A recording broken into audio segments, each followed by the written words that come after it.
Good morning, everyone. This is the Truckers Podcast, FYI, Conversations Without Barriers.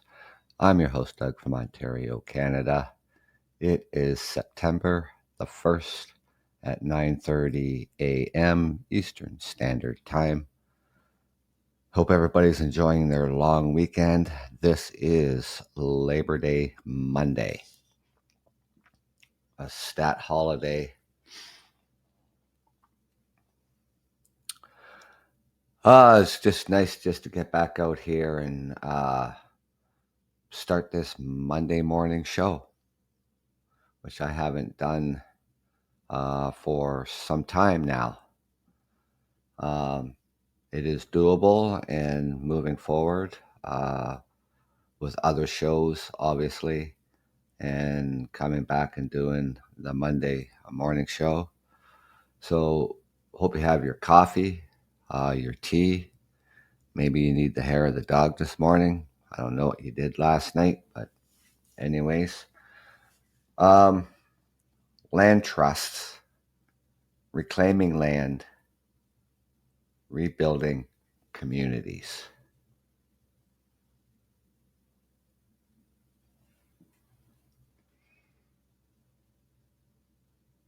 So we're going to look at what a land trust is.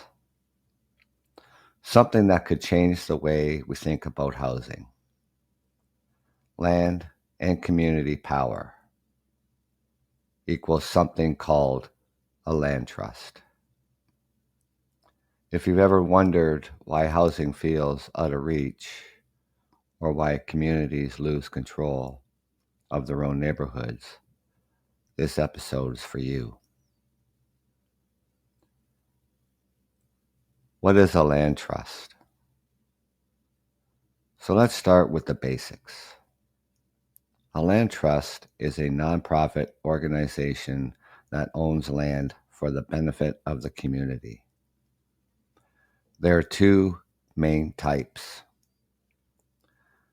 Conservation land trust protect nature, forests, wetlands, farmland.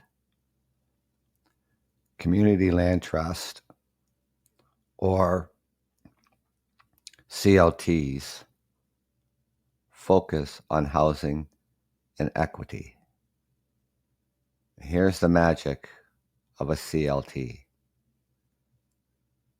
The trust owns the land, but the homes on it are leased to residents. That means people can live there, build equity, and pass it on. But the land stays in community hands. It's a way to remove land from the speculative market and make housing permanently affordable. And why it matters. Let's talk about why this matters. In cities like London, housing prices have skyrocketed. Rent is up, ownership feels impossible, and entire communities are being pushed out. A land trust flips the script. Instead of land being bought and sold for profit, it's held in trust for the people who live there. It's about land justice. It's about saying this neighborhood belongs to us, not developers, not speculators. Let's look at some real-time examples. In Nova Scotia, the Upper Hammonds Plains Community Land Trust is building 136 co-op housing units in a historic Black community. In Toronto, the Parkdale CLT is protecting tenants from eviction and gentrification. In Vancouver, Hogan's Alley Society is reclaiming land for Black cultural heritage. These are grassroots movements, volunteer-led, community-powered, and they're working. So what about London? We've got neighborhoods like Hamilton Road, Old East Village, Glencairn, places with deep roots and real challenges. We've got vacant lots, unused public land, and a housing crisis. Imagine a CLT here. Affordable housing for seniors, students, families. Co-op models that build equity. Land held in trust for generations. It's not just possible, it's necessary. So here how it works. A nonprofit is formed with a mission focused on housing and equity. Land is required through donation, purchase, or public transfer. Homes are built or renovated, often in partnership with co-ops or nonprofits. Residents lease the land long-term with protections against displacement. This land is governed by the community, not politicians, not developers. It's dramatic, it's sustainable, it's rooted in justice.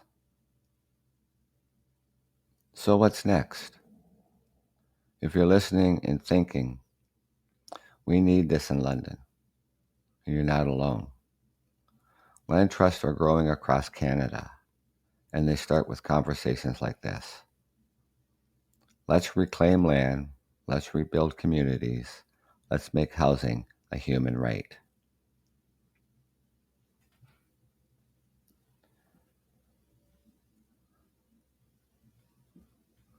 The city council is working towards its roadmap to 3,000 homes.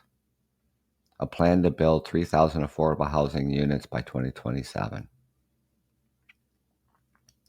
London surpassed its 2024 housing target by 95%, earning $12 million in provincial funding to accelerate new builds. The city is also receiving $42 million through the Municipal Housing Infrastructure Program, which supports housing enabling infrastructure. Despite these efforts, community land trusts haven't yet entered the formal conversation at council level, at least not publicly. Most of the current focus is on speeding up approvals, building new units, and leveraging provincial incentives. With that said, the conditions are ripe. London has vacant public land, rising housing costs, and strong grassroots networks. Other cities like Toronto and Halifax are already using CLTs to protect affordability and community control. If someone like you were to bring this idea forward, or me, especially with a clear plan on community backing, it could spark a new direction.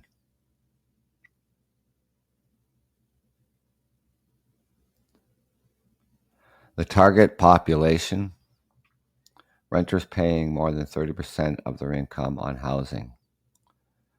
People experiencing homelessness or housing instability.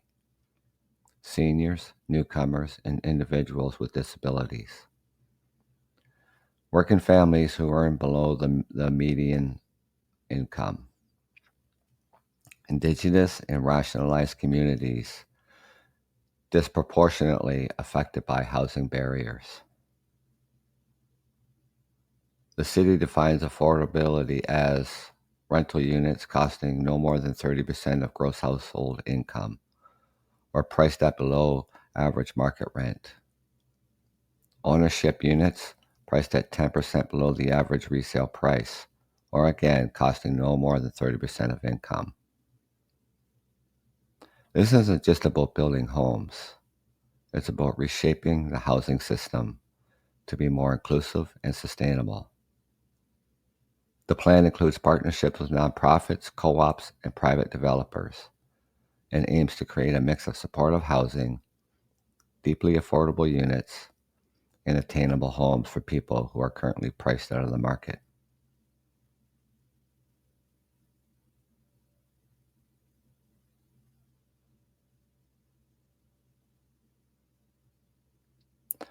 London's roadmap to 3,000 was accelerated in 2021 from a 10-year goal to a 5-year target, aiming to complete 3,000 affordable housing units by 2026-2027. So we're talking about a 6-year runway. Here's where things stand as of early 2025. 498 units already built and occupied. 598 units are under construction. 1,825 units are in planning or pre-development. That leaves 1,175 units still needing approval to hit the goal. Building affordable housing isn't just about pouring concrete. Projects need land acquisitions, zoning approvals, infrastructure upgrades.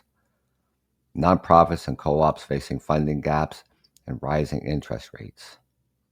Developers now rely more on grants, and subsidies. Since Ontario removed bonusing rules that used to incentivize affordable units, London's offering $45,000 per unit in incentives to help close the gap. And infrastructure upgrades like sewer expansion are underway to support new builds. So while this pace might feel slow, the city is actually ahead of schedule compared to most municipalities.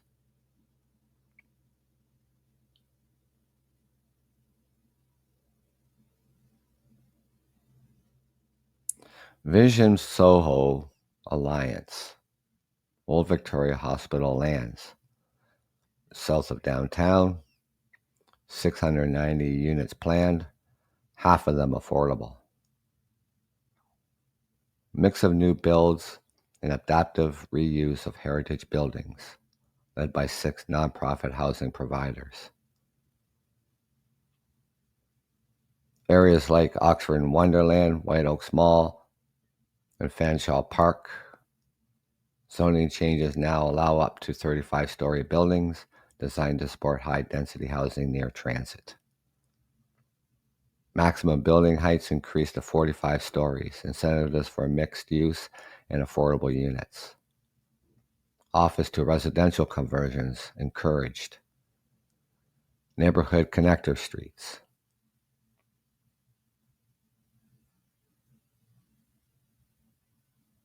And what's missing? There's still no formal community land trust to ensure long-term affordability here in London, or community ownership.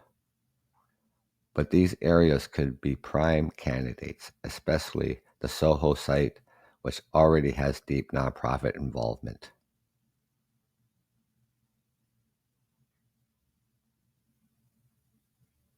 This is just a short segment today, ladies and gentlemen, just to give you an insight of what land trust is. So enjoy the rest of your weekend, your holiday Monday. Take care, and thank you for listening. This is the Truckers Podcast, FYI, Conversations Without Barriers. I'm your host, Doug.